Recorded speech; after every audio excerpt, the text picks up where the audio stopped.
I'm Sherrilyn Kenyon, and this is the story behind the story.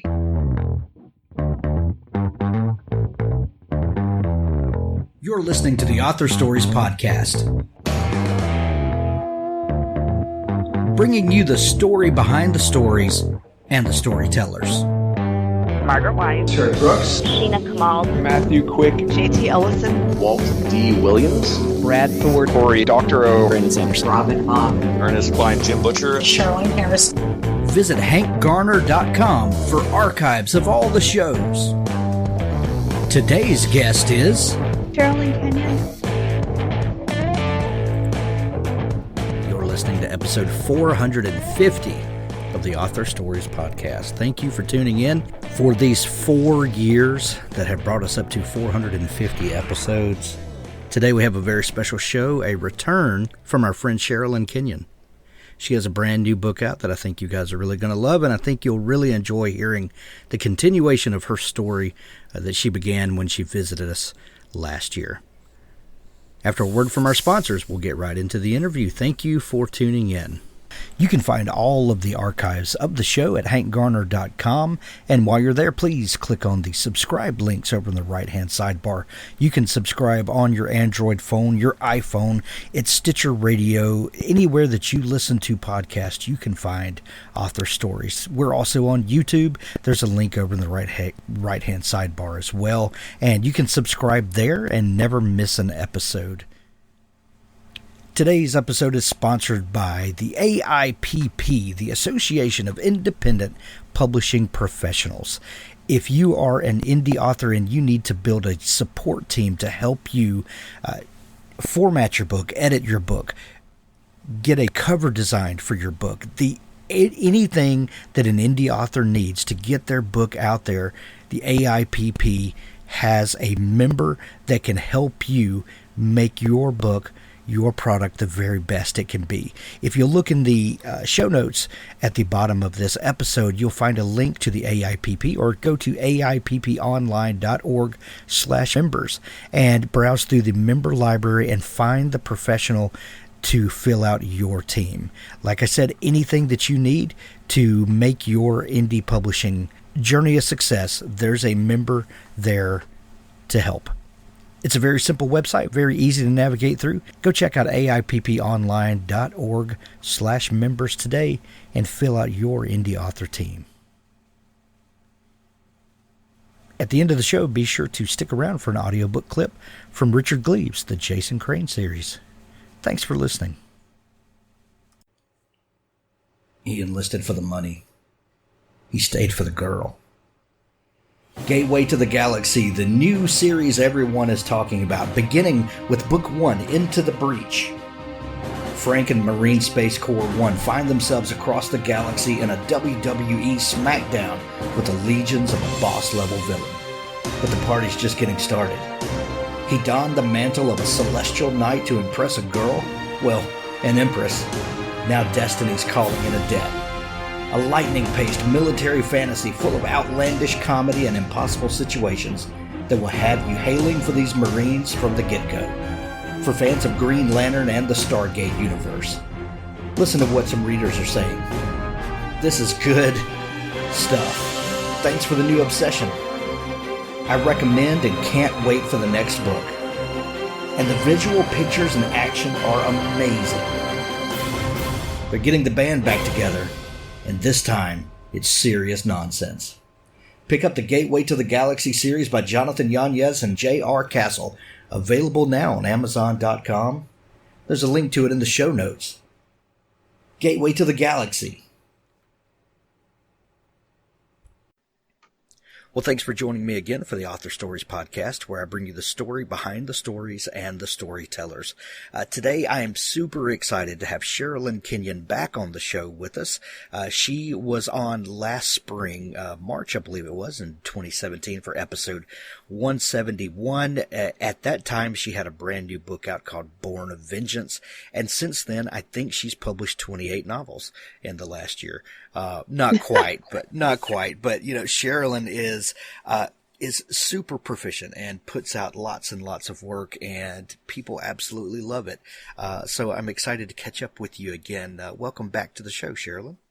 Thank you, sweetie. How you doing? I'm doing great. I'm doing great. I love having a fellow Southerner on the show because we get to say stuff like sweetie and honey and stuff like that, and nobody takes offense. And so, Ain't that the truth? Ain't that the truth? Yeah.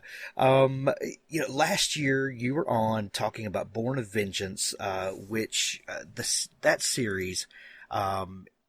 What series is that? The League well, series. Nemesis Rising. Yeah. Which is part of the greater League storyline, right? Right. Yeah. And that was number 10 in that series. Now Actually, I'm I think sorry. it's like 13, 14. Oh, okay. Yeah, there's a couple that because they were published by more than one publisher. Oh. St. Martin's only counts the ones that they publish, but there's actually a couple more by other publishers. Bless their heart. I know, yeah, right? So, we only recognize our books. Yeah, they're good to do. So the fans are like, "What? There's more?" Yeah. Oh, that's. I'm going to put that in the show notes to link up the ones that maybe people didn't know existed. So that's a handy tidbit. Thank you for bringing that out. So you are writing multiple series and have been for quite some time.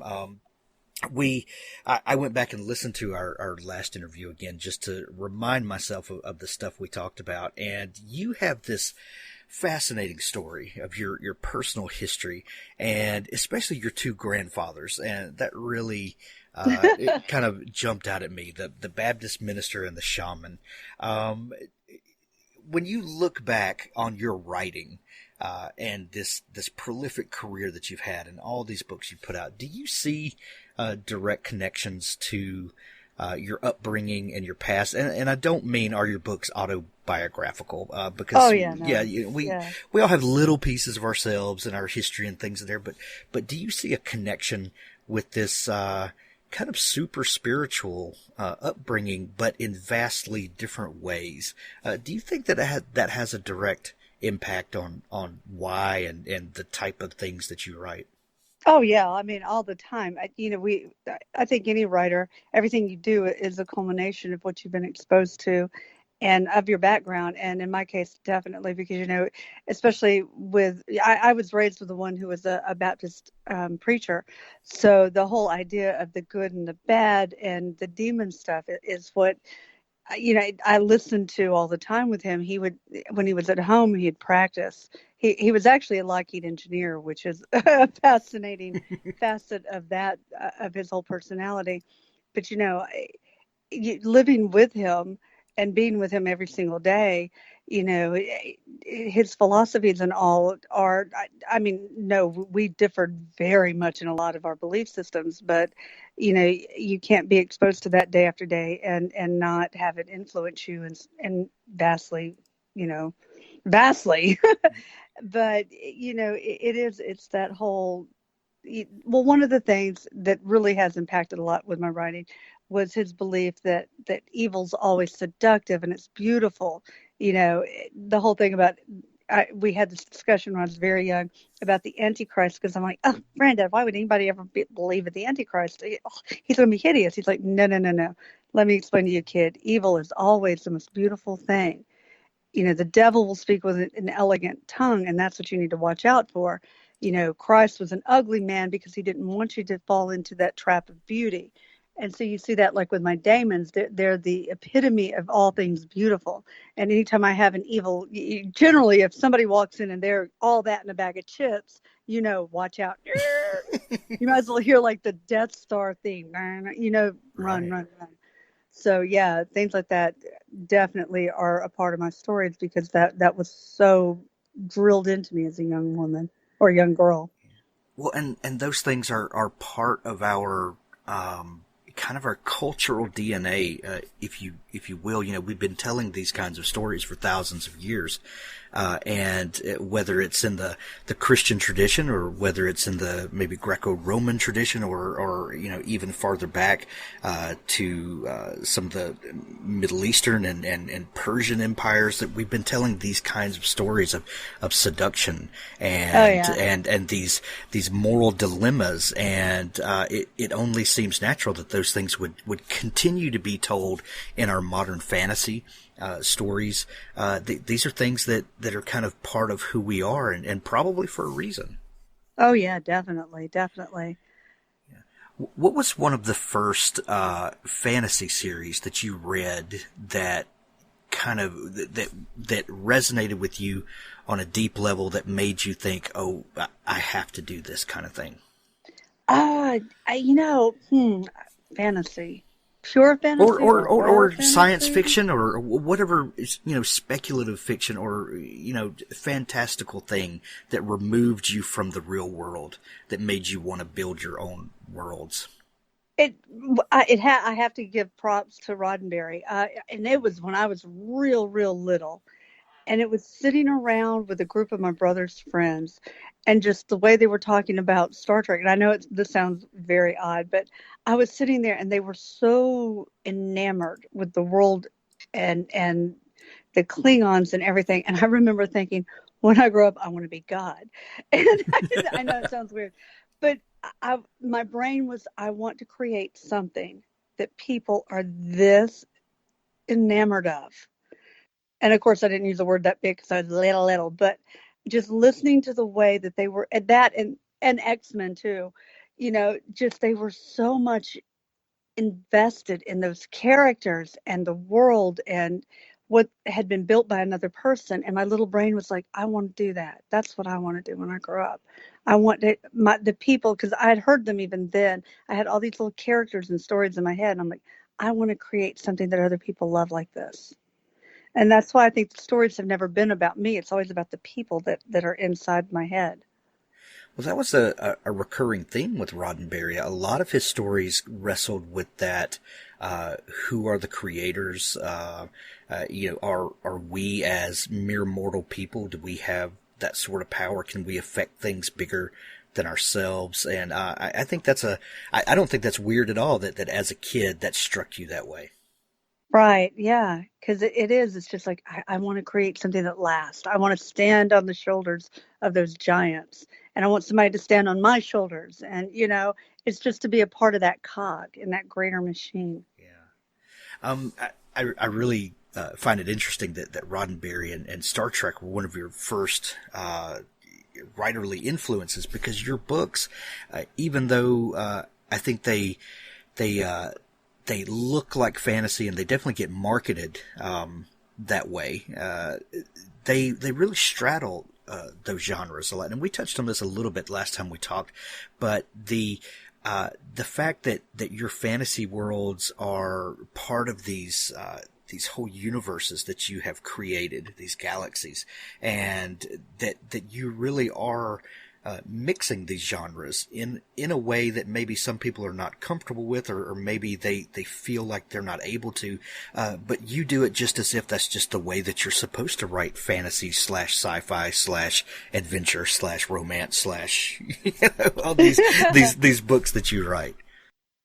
Well, in our human world, that's the way life is. I mean, life is horror, Yeah. 1 minute in a comedy, the next. And so that's the way we live. Our palate is not finite. It's, you look at Earth itself, and we're a mixture of, whether it's Asian culture, or it's Middle Eastern, or it's American, European. We are this great, wonderful melting pot of all these beautiful ideas and diversity. And, whether it's East African, West Indies, and so when I approach any of the worlds that I build, I try to have the same array of everything that we have that you would find here on Earth, from Native American to Samoan. It's like, why should we limit ourselves in fiction when the world is not limited that way? It's just, you have this huge landscape of ideas. Right. Is it ever, do you ever worry about genre distinctions? If you, and most fantasy series are kind of rooted around, and this is changing a lot, but when we think about fantasy series, we think about kind of Middle Ages to Dark Ages Europe influenced, and that creates a certain vision in people's minds that lends itself to certain technology. Most of the time we're swords and daggers and that sort of thing, and magic sprinkled in, because you can't have a good fantasy series without some magic. But do you ever worry about those things, or because your books are so broad-ranging and off-world, so to speak, does that lend you to get into different sorts of technologies and move these people into the future, which a lot of fantasy doesn't do? Do you feel any constraints there, or do you feel like the world is just wide open for you to do whatever you want? Well, you have to make the readers comfortable, but I think the readers are a lot more sophisticated than a lot of writers give them credit for. A lot of publishers particularly give them credit for. I mean, you look at something like steampunk. Somebody had to write the first one, Right. Jules Verne. Nobody told Jules Verne he couldn't do that. And readers embraced it. So I think it's just a matter of be fearless when you're writing. If you want to throw, people were walking around with a gun in the hands of someone wearing plate armor. That actually is historically accurate. So you can, technologies do diverge at times. And, so if you want to go there, try it. My son's actually kind of playing around with that right now, where he has a medieval fantasy space opera. And it's it's a remarkable piece of fiction that he's got going. And when he first approached me with it, he's like, "Mom, I know you're going to tell me I'm crazy." I'm like, "No, far be it from me, go for it." And, just do it. Know that you're going to have a hard time selling it, which is what I warned him. I'm like, publishers are going to look at you, they're going to laugh, but they laughed when I wrote Dark-Hunters. So, but it's going to find an audience because you're hilarious. You've got a great take on this, and there's nothing else out there like it. Well, and it's been done before. If you think back to Connecticut Yankee and King Arthur's Court, that's a prime example of that. That's more than 100 years ago, and right. So while we're always pushing genre distinctions, I think King Solomon said it best, that there's nothing new under the sun if you really start digging around. Right. I can't wait to read what he does. That sounds fascinating. Oh yeah. Well, and you bring up, that there are places where genre overlaps because time overlaps, and we've got people with guns and plate armor at the same time, and a lot of times I think that as readers we're not opening ourselves up enough to what the possibilities are, and we need to be a little more open-minded as readers and accept some of the new things coming out. Yeah. I mean, because it's nice to have on the comfortable pair of shoes. It's like, okay, I'm ready for Regency and I know what I'm going to expect. But I think sometimes, when you get something that's really unexpected, like Iron Man was really unexpected for me, where you have this real good blend of humor with where you hadn't seen it before, and in a way you hadn't seen it before. It throws open those doors. You're like, I'm ready for this now. And it becomes a whole new level of expectation. And I think that's, as writers, that's what we need to keep doing instead of going back and relying on these old motifs, expand forward and go, okay, that was done. What can I do now that they haven't seen? What can I make new? And it's kind of like being a cook in the kitchen. Yes, spaghetti's great, but what can I throw in here and mix it up? Right.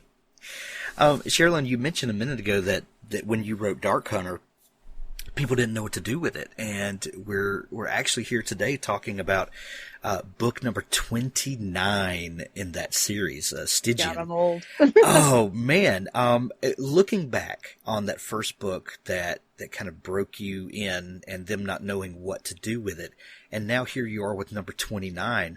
What were some of the challenges with that first book and this book bends genre and mixes genre, like just throws everything in the blender, and then you get this delicious Sherrilyn Kenyon smoothie out of it. Oh man, where do I write that check for you? I'll send you an invoice. It's all good. First off, what brought that series about to you? What was it that birthed that, and why was it so hard for people to wrap their heads around what you were doing? It was one of those weird moments of Sherry needs to sleep. I was in college and, I had three jobs because my parents were poor and unfortunately I did not have my life's goal was to have the trust fund, but God did not have that plan for me. Me either. Yeah, I know, right? And yeah, I was that student who had to go up to the dean's office going, please don't throw me out of school. They won't hawk my car one more time because, well, it's really old now, and they laughed at me when I went in for a loan on it. Really, here's the paperwork. The loans are coming in. I don't know what's happening. Since before the internet, I don't know what's happening with the government, but they haven't sent my check yet. I swear to God. Here my student loans are coming. I swear. Please don't throw me out yet. Anyway, I'm Southern, so we know. Long story long. Look, I have three kids in college right now. I'm nodding along with you. I know Oh my all God, about that. it's terrible, right? And back then, I don't know what took them so long to cut checks. I swear to God. But yeah. So it was one of those semesters where I'm like, oh my God, I'm going to be thrown out before the check gets here. Please, please. Anyway, it was Halloween time. And one of my three jobs was I was working for a small press magazine. And my editor was going, okay, look, we've got to get more subscribers because right now we're down to like 5. I'm given to hyperbole. I think, we had a few more. But we have 5, and we've got to be able to pay for ink. And I'm looking at him going, Mike, wouldn't it be great if you could pay for, I don't know, Sherry? And he laughs. It's like, I pay you in love. I'm like, yeah, but love don't pay my bills, baby. Love don't pay the bills. You got a byline. Quit whining. Okay, I got a byline. It's great. It's like, I need you to come up with a serial for this so that we can get more subscribers. I'm like, okay, can I do a vampire story? And he burst out laughing. He said, what part of science fiction in the masthead did you miss? And with the part where Sherry writes vampires.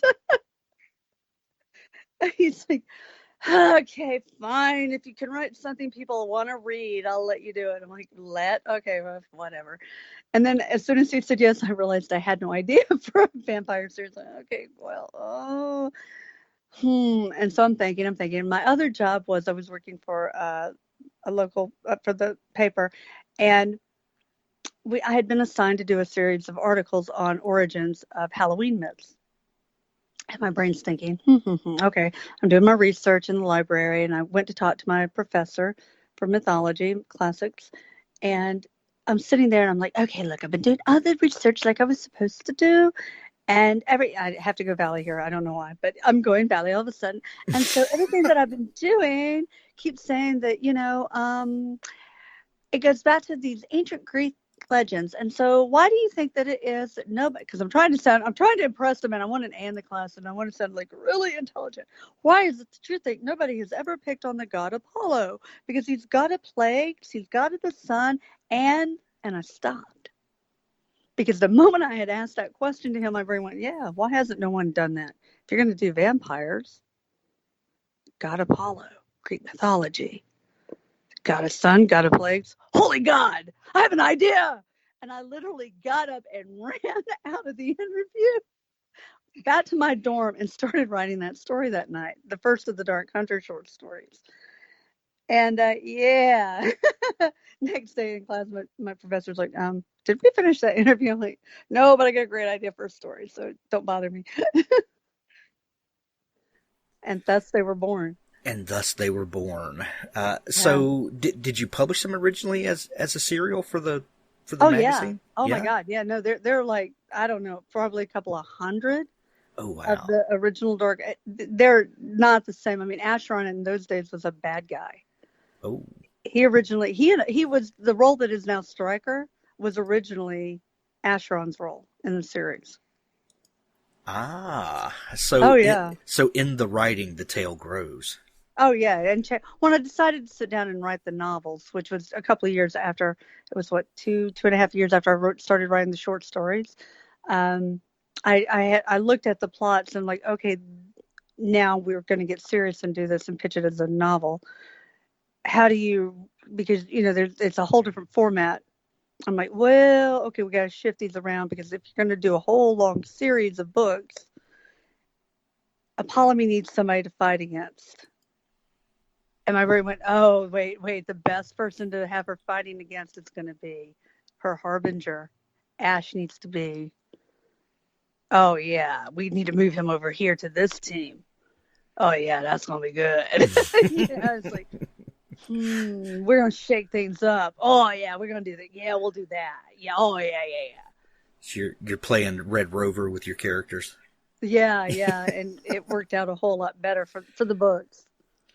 So how hard was it, Sherry, to get a publisher interested in this mishmash of historical tales with mythology and kind of horror tropes with some fantasy tropes with some in your mind, all of this makes sense. And then as we're reading, it all makes sense because I'm like, oh, this is so cool. Nobody's done this before and connected this with this with this. And of course it makes sense.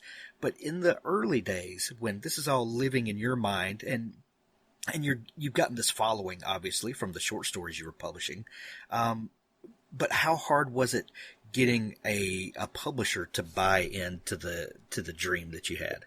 As you call these tropes, remember the first stories were published in 1984. They weren't tropes then. Right. Well, true. Yeah. So 1984 to 2002, before the first book came out. That's the lifespan between. Yeah. The first novel was started in 1986. Okay. That's how long it took. That is a lot of ink. And a lot of typewriters, and I mean typewriters. Yeah, it was, God love them.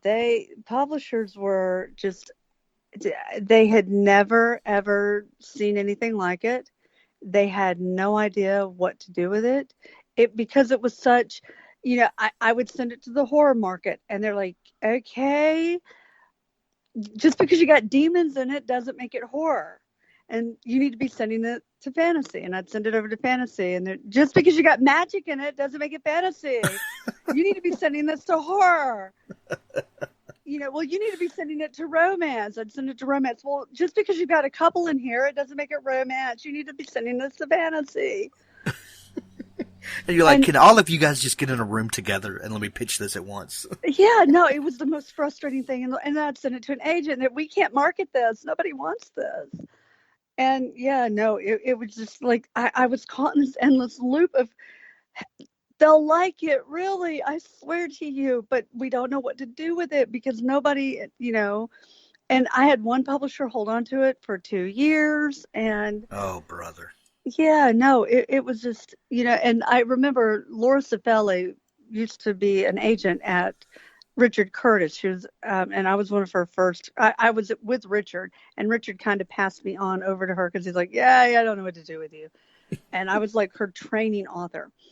And she had been doing a couple of my other books, The League, some of the early books that I had published, The League, Daimons Angel, and a few others.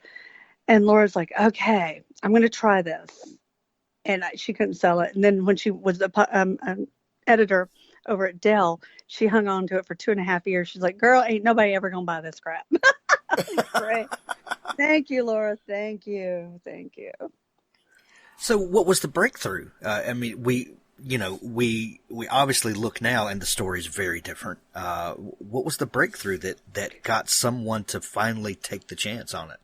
In, God, what was it? 94? No, yeah, it was 90. Wait, when was my son born? 95. I didn't. Oh my God, my son. I'm glad he's not here. It was early 95 when I was pregnant with my middle son. I was sitting here, and it had been so many rejections that year, over 100.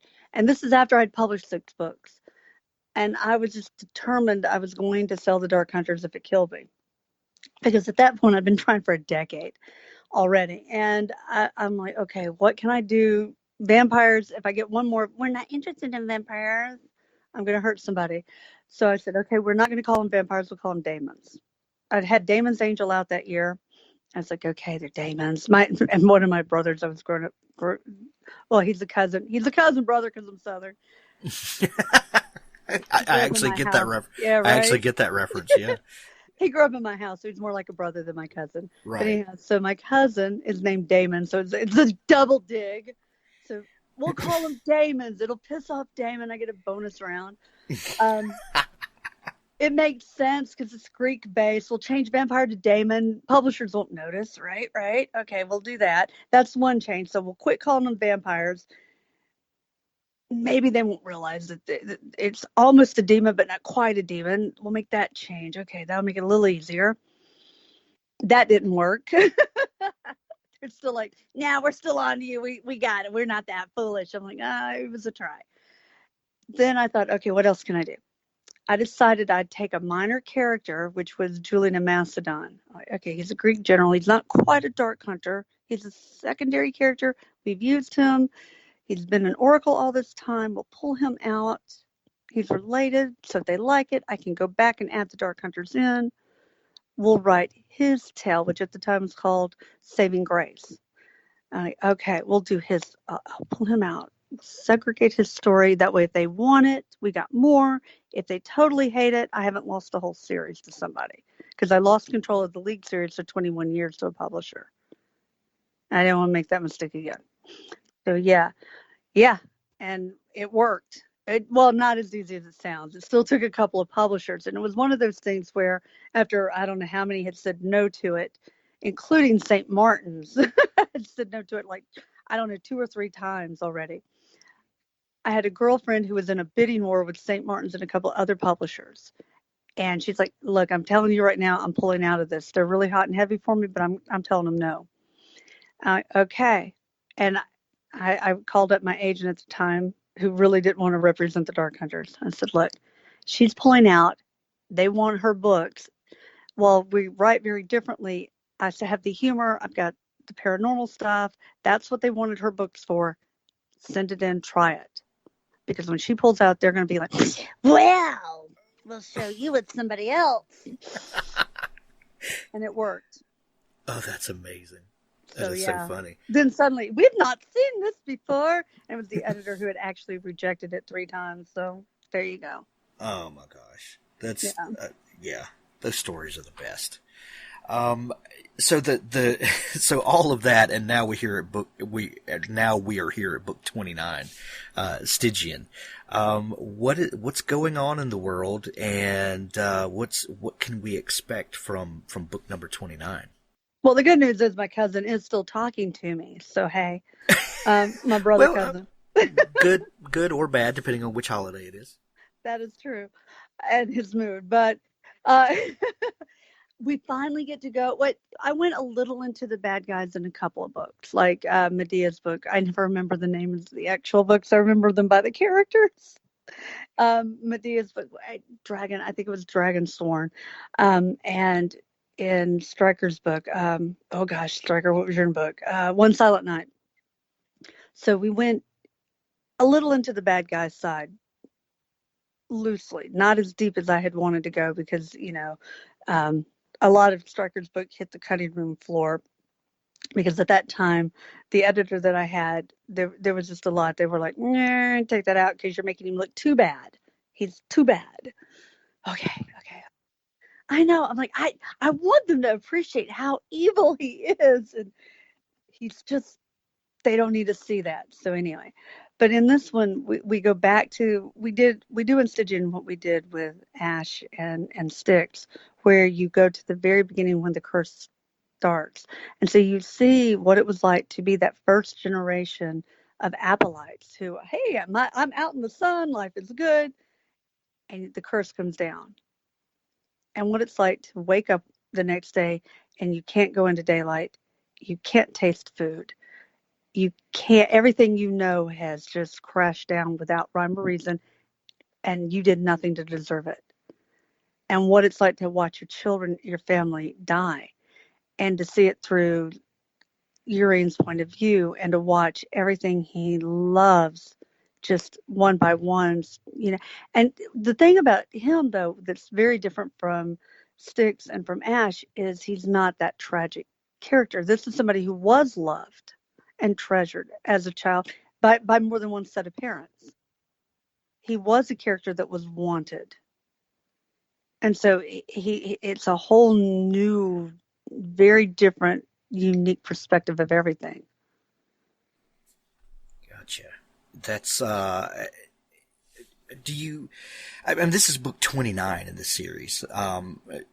Do the characters just keep coming to you with new stories? Oh yeah. Yeah. Wait till you see what I do in the next one, Xander. Oh my god. Oh my god. Yeah. There's no shortage of stuff to write about, huh? When we started the first ones, Night Pleasures had been in the can for I don't know how many years. Good. I read the original draft of Night Pleasures sometime in the 80s and Night Embrace and all those. But when I first did the series, I handed in to my editor a plot line of 54 Dark Hunter novels. I've not done any of the 54 I handed her. Oh, wow. And I still have more ideas than that. So just, that brings up the next question is, do you have, you thought about a big overarching series that you picked to her, but when you sit down to start the next story, are you trying to hit a certain plot point or a certain character development point? Like, is there, in your mind, when you begin a book, is there a purpose for this book that has been there before, or do the characters just take you on a new adventure each time? It's the characters. I don't write the books for any kind of point to be made. I write them strictly for the characters. It is the characters' unique perspective and journey every single time. And if I don't feel the character, that's why I know sometimes the fans get a little. What's the word? I'm trying to think. What's the word he uses? Nippy with me sometimes, because it's like if Darkness Within is a prime example with Kazeel.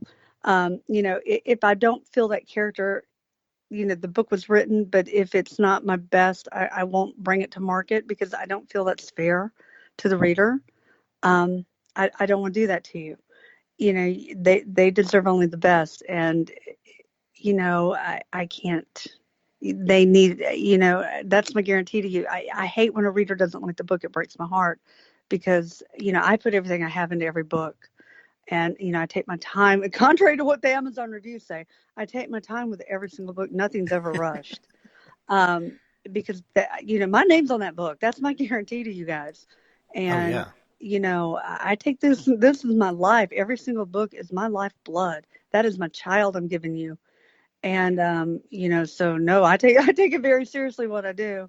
And well, absolutely. I think it shows, and it shows in the dedication of your readers and the rabid fans, that love your books. And I mean that in a loving way, that, because you have people that have your characters and symbols from the books and stuff tattooed on their bodies. This is serious stuff. When you commit, a Sherrilyn Kenyon quote or, something to your body forever, you've obviously spoken to someone on a very deep level. And you have to respect that, don't you? Oh my God. Yeah. Oh, I love them. Oh my gosh. Bless them. Oh. With book number 29, in the Dark Hunter series coming out, and last year, we were talking about your newest League book and one of the sub-series of the League. You are, and we were joking, when we first started the podcast about, that you had put out a lot of stuff, but you are very prolific. You publish a lot. And I think that challenges the notion of, a lot of folks in traditional publishing, especially, we get into this schedule of one novel a year, and a lot of people are very comfortable with that schedule, and it allows them to, take their leisurely time writing and editing and all of that stuff. But I think you come in and you challenge that notion that you can only do that, and that you can still put out quality and still, connect with your readers and keep them happy, and with doing more than kind of what is expected. What's your daily, kind of writing habit like to be able to turn out the kind of quality work that you do? In my case, if I'm up, I'm writing. Yeah, at least I'm trying to. And it's always been that way. I mean, before I could write words on a paper, I was writing with pictures. So that's always been my number one commitment is to write the book or to tell the story. That is my schedule. I'm always trying to find a minute to write down something. I don't always get to. Yeah. What do you think of that notion of the kind of one novel a year schedule? Is that something that you could do, or are you just like, oh my gosh, what are you guys doing all day? I don't cast judgment on any writer. I mean, and that's what I tell my son, because it's taken him a long time to write his first book, but Yeah. for him, it's a learning experience. But everybody writes at their own pace, and because he's in this whole, I'm 23, I haven't finished by the time my mom was my age. I'm like, you're not your mom, you're you. Right. And he feels this enormous pressure because of who my mom is. And it's like, because when you were my age, you had published already, Mom. Oh my! And it was back in the days when you couldn't do electronic publishing. You had to break down doors to do it and go to New York. And I'm like, Yeah. so what? Well, So gas what? was also 85 cents a gallon, but Well, no, actually, it was not. It was $2.19, and I know this because I had to, or at least in Atlanta, it fluctuated between $1.89 and $2.19, which was more than I made an hour. But oh, that's insane. yeah, I know. My I son went. was also born. My oldest son was born in '95, and we have his baby book, and we were looking at it the other day, and there was a newspaper article that we clipped because gas had topped $1 a gallon where we lived. Oh, yeah, no, where I lived, it was expensive as all snot. And that was the cheap gas. Oh Oh, man, because that's I had insane. a Fairmont. I had a crappy little car. That thing, Oh, the rods knocked like nobody's business in it. Oh, and it ate alternators. No, that is seared in my memory because, like I said, it oh was man. more than I made an hour. No, I know well what I had to pay for gas. No, really. And I can tell you the entire price of all the menu items on Arby's where I work to this day. Ask me. It's terrifying.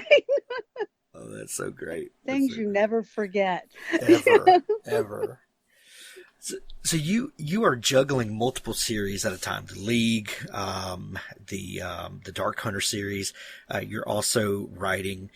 You've got several other series: the Black Hat Society, the Nick Chronicles. You write young adult books. I know that you write some historical fiction under a pen name. You just got your hands in all kinds of stuff. Is there ever any temptation to let some characters from this series slip over into this series and have some crossover type action? I've done that. When with traditional publishers, they get a little unhappy when you do that. So yeah, they don't like when you do that. If you're writing for the same publisher, you can do that, and I have done that. But yeah, when you've got multitude of publishers, they get a little, don't do that. No, because they are very possessive. I wanted to bring oh gosh, not Kieran over from Brotherhood of the Sword to Dark Hunter. I would know that was not allowed. It's like, Oh wow. okay, dang it. Yeah, and I had to wait until I could buy back the Lords of Avalon before I could use those characters back with St. Martin's. So yeah, there's all kinds of things like that where you're like, oh my gosh, y'all people are possessive. What is wrong with you? Well, and that was also one of the big problems that I had. When Dark Hunter took off. Oh my gosh. So HarperCollins did not want Dark Hunter. Speaking of the historicals, how many times did I pitch this series to you all the way up the food chain? We don't want it. We don't want it. We don't want it. We don't want it. We don't want it. We don't want it. We do not want it. Do not submit it to us again. So fine. I take it to St. Martin's and it up the charts it goes. Why don't you write that for us? Where's our Dark Hunter? And I will never forget sitting in the office of, the editorial director, turning it around like Linda Blair on me. Where's that? Why don't you do this for us? So I gave them, okay. Did it feel like you got called to the principal's office? Yeah, basically. And so I slivered off a slice of Dark Hunter. I'm like, okay, well, St. Martin's is going to get a little ticked off if I do this. But I'm like, I can carve off Lords of Avalon, which is a division of Dark Hunter. And it's kind of historical. So maybe St. Martin's won't kill me. And it's just different enough. It is part of the realm. But if I slice it enough, I can hand it off to you. And I can keep it a little separate. And it's going to hurt, but it'll be okay. And maybe I can make you happy if I hand you this part of Dark Hunter. So I handed it to them, and they were about to slaughter the baby because they didn't know what to do with it. And yeah, it just became excruciating with what they were attempting to do to it. And yeah, so that was a mistake. And again, I had to wait to get those characters back to where I could go, I'm putting you back where you belong. You don't belong over here. You got to go back to Dark Hunter because this was a mistake I won't ever make again. Go back where you go. No, I got to reunite my characters. Well, you live and you learn, don't you? Oh, yeah, in a big way. Don't do that again. Sherry, you mentioned earlier that you started writing on a typewriter, and now here we are, 2018. How has the writing changed in these 30 some odd years that we're talking about? 40? Ish. I'm being generous here. Thank you. I'm old. So old. And how has publishing changed in that time? So, like, do you still basically write the same way? Are you starting at page 1 and going to the end, or has modern technology and all that stuff, has it changed the way you write? And then how has publishing changed? How is the actual getting the stories out there to people? How has that changed? That has changed so much. I love when people ask, how did you get started? Right? And you look at them and go, you don't ask me. Well, we went to this thing called a library. And you had to get the writer's market report. Yeah. And then you had to go, and we each took turns calling the publishers to find out who the editors were to submit to, because you didn't want to keep calling the same publisher yourself, because sooner or later the secretary answered the phone would get wise to your voice, and we were all scared. They'd be like, "We know her." Yeah, and you had this whole process of where you had to call them. There was no email. We had to actually call and find where we were in the submission cycle. And it has changed so incredibly much. And I remember when we first had dot matrix printers, and even then it was so expensive to submit a manuscript or even a query letter. No, everything has changed. Oh, yeah. Yeah. Oh, yeah. Those and fabulous days. And then there came the age of the faxing. They wanted everything faxed. It has cycled through so many different things at this point. Yeah, it's a whole different level of hell. Yeah. Has the way you sell books changed? Is it still personal appearances, shaking hands, signing books? How has social media and the internet changed the way you connect with readers? Actually, it's more impersonal, and that I don't like. Even though technically you get more people, and everybody's like, "Oh no, it's more personal now." No, I'm telling you, no, it isn't. The quality of interactions has changed, hasn't it? It really, yeah. Because back in the day when we had actual bookstores and they would tour us, we would get to and there were more conferences. There are less conferences, a lot less. You don't get that chance to go meet them face to face. They don't tour the way they did. And so, yeah, you get to, I'm looking at a screen. I don't get to actually interact with them. I don't get to talk to them. It was a very personal interaction, and I do miss that. It's not the same. And I still know who they are by their screen name, their avatar, but it's not the same thing as, hey, like you're my family, like we're having family reunions. And I miss it. I miss that a lot. Yeah. Is some of that because a lot of us buy our books on Amazon now instead of going to a bookstore and then meeting the author? Yeah. It's this weird thing where the more convenient things become, the more disconnected it becomes at the same time. There's There's always a drawback to that, to the new thing. Absolutely. Yeah, I mean, it is. There's, even if you want to do a tour, where do you go? Because there are so few brick and mortar stores now.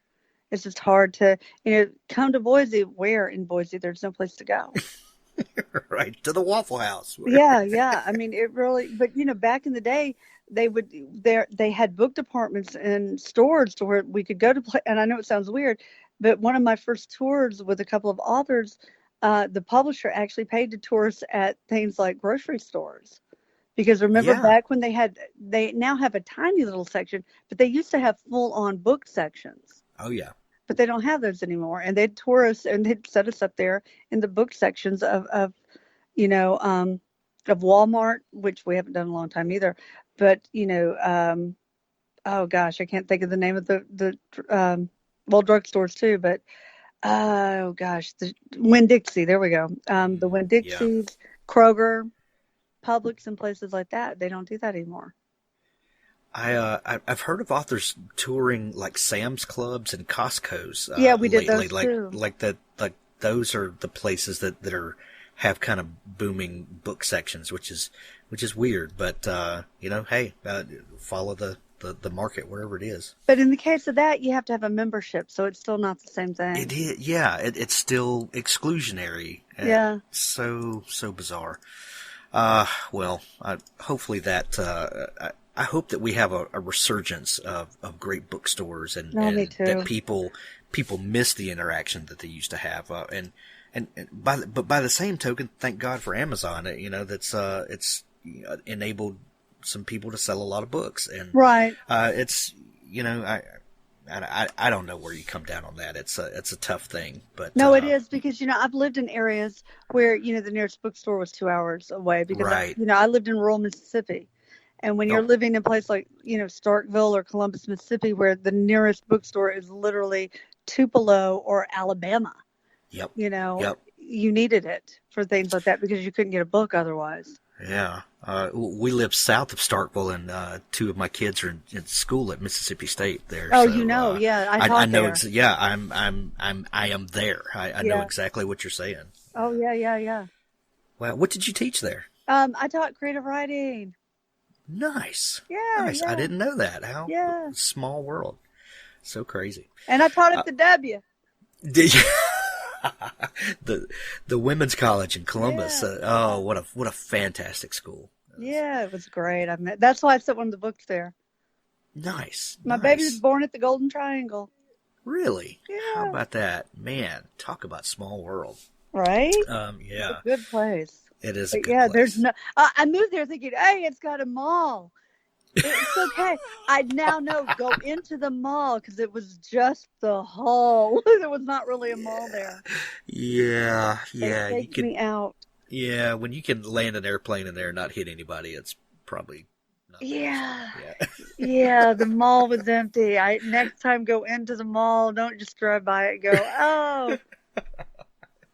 Oh, that's fantastic. Well, hopefully by now, with like number 29 in the Dark-Hunter series, you're not shopping for places based on whether there's a mall there or not. I think you're probably doing okay.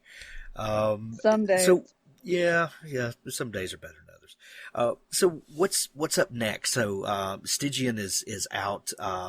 When people are hearing this, the book is available now, and there's a link to it in the show notes. But what are you working on now? I know as soon as you finish a book, you're off to the next thing. What's coming up next? I'm finishing up the draft for Valinda. What's the name of the book? Oh, At Death's Door. See, I told you I never remember titles. So, and then after that, I will finish up doing Xander's. I've got most of it already drafted, so I'm working on finishing that up. I have to get back to it. I hate to be in the middle of a book and have to get pulled to another, but it was one of those times where that had to happen. So, yeah. Sherrilyn, I love getting to chat with you. We're going to send everybody to pick up a copy of Stygian, and we'll put links in there to your back catalog because there's so much that you put out that folks can dig into. Where can people find you online if they want to dig into all the lore of what's going on with you? SherrilynKenyon.com, and we'll actually hopefully be getting, once I get back from New York Comic Con, we'll be getting that updated a whole lot more. I've got a new tech guy who's been working on it with me, so we'll have a whole new website hopefully soon. Nice. Sherrilyn, it's a pleasure as always to chat with you. Thank you for You taking too, time sweetie. to come on the show. Thank you. Thanks for listening to the Author Stories podcast. For more great author interviews like this one, go to hankgarner.com and dig through the archives. There's something there I know you'll love. Now stay tuned for a special audio clip from Richard Gleaves' The Jason Crane series. They reverently slipped Jason's giant-size X-Men #1 from its mylar protector, drinking in the sweet aroma of browning paper and 3-color process that signals only the best and rarest and most wonderful of collectibles. On one page, Professor X raised his fingers to his temples and rallied his X-Men, his psychic commands radiating from his bald head like waves off hot asphalt. "I have psychic powers," Owen blurted. "I want Wolverine's claws." Jason was turning a page. "Snicked. Or, hey, get this. Lightsabers poking out the backs of my hands. Or even, no, I'm totally serious. I have psychic powers." "No, you don't." "I do." Jason laid the comic on the bedspread. He sighed. Owen could be such a spaz sometimes. "Okay," he said indulgently. "What number am I thinking of?" "Stop, it doesn't work that way. What I can do is called a psychic reading, off an object, like getting impressions. When the doorbell rings, if I put my hand on the knob, as soon as I do, I know who's there." "It's called looking through the peephole, moron." "Shut up! And when I touch the phone, I know who's calling." "I'm sure, Mr. Bullshit from Bullshit Mountain. Like my sister or my grandmother, I just know it's them." "There's no such thing as psychics." "Okay, you try." "Don't be stupid." "Are you chicken?" "Fine." "Okay." He snatched up a brown paper bag, spotted with grease, and dumped a few stale French fries into the trash can. "I'll put an object in this bag, and you try to guess what it is. Turn your back." Jason did, and heard a rustling behind his head. "Okay, you can look now." Owen produced the bag. It was rounded with some object now. "Don't touch yet, just think. Try to imagine what's inside." "Your lunch?" Jason sneered, but he closed his eyes and tried to imagine. He could hear Owen's breathing. Jason's nose itched. His brain grew bored with nothing to look at, and fragments of images swam in and out of his imagination. "Strawberry," he blurted. Owen reached into the bag, producing a white bowl. Jason had eaten Frosted Flakes from it about 3 days ago. A few stuck to it, like little beige fish scales. "See? I lose." "No, look here." Owen pointed. A design went around the sides of the bowl. A long string of vines and painted fruit. With strawberries. "That's," Jason began, but didn't know how to end the sentence. "It's cool. See? What did I tell you? Do it again." Jason closed his eyes. An image like daisies and sun and yellow, he blurted after 3 seconds. "Oh my God, open your eyes." Owen held a bright yellow highlighter pen. "I hadn't even put it in the bag." And so they went, for 30 minutes or more. A staple remover, a toy soldier, a sweat sock, a pencil. Jason never said precisely what was in the bag, but it was always close or related. He'd imagine a cockpit, and Owen would produce a game controller. He'd say plate, and the object would be a CD. He made right angles with his pointer fingers, shrugging, only to have Owen pull out Eliza's knitting needles. His friend became more and more enthusiastic, but Jason became a little scared.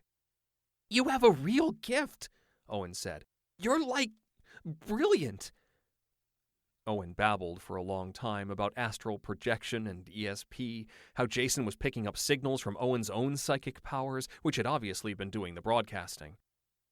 Owen left that night full of plans and experiments, vindicated in his beliefs. Jason sat on the bed after Owen left, thinking hard. He had no explanation for what he'd done, but he knew he hadn't faked it. He couldn't believe, but he couldn't deny either.